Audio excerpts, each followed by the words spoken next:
There's a debate going on, of course, between those people who believe Israel has suffered hugely and has every right to respond with whatever force it feels fit, and those people who believe that the Palestinian case is solid and that it should have been resolved years ago.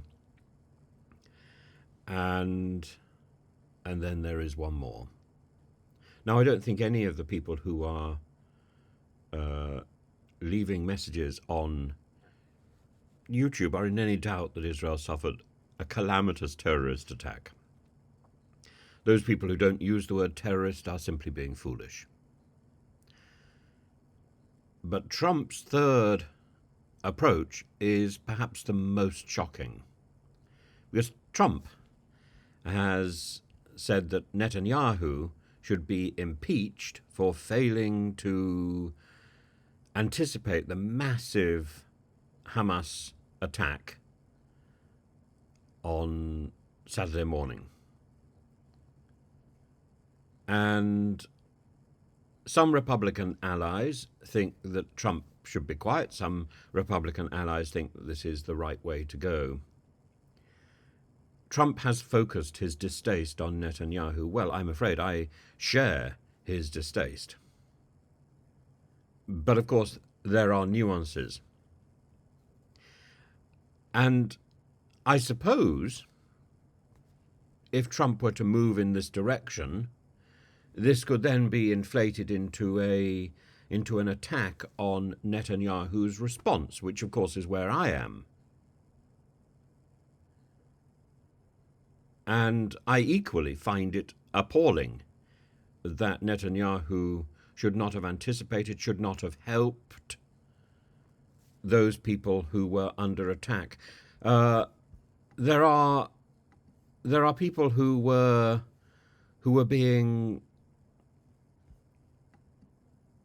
attacked in the Netiv Ha-Asara region, who were hiding for 12 hours. They say that there was no air cover, there was no support at all during that time on the Saturday morning.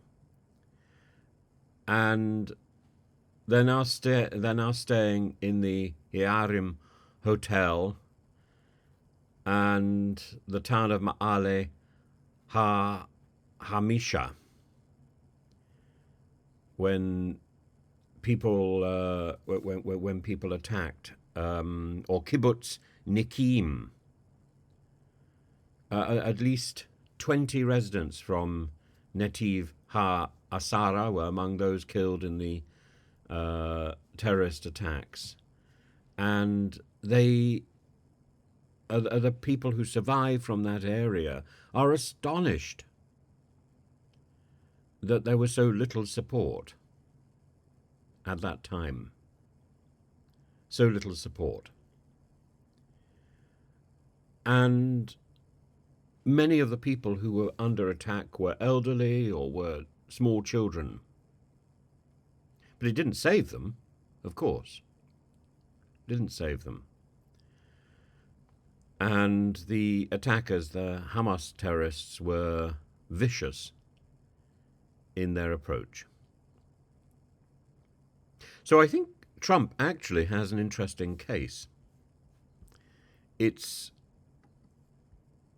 as extreme as anything else that Trump proposes.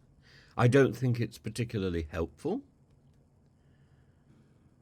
but it is a position that I suppose is inevitable, and voiced by Trump, it will become something significant. And the problem with a leader who has been told by the global community that his future is done is that he has nothing to lose. And a country's leader like Netanyahu, with his finger on the trigger,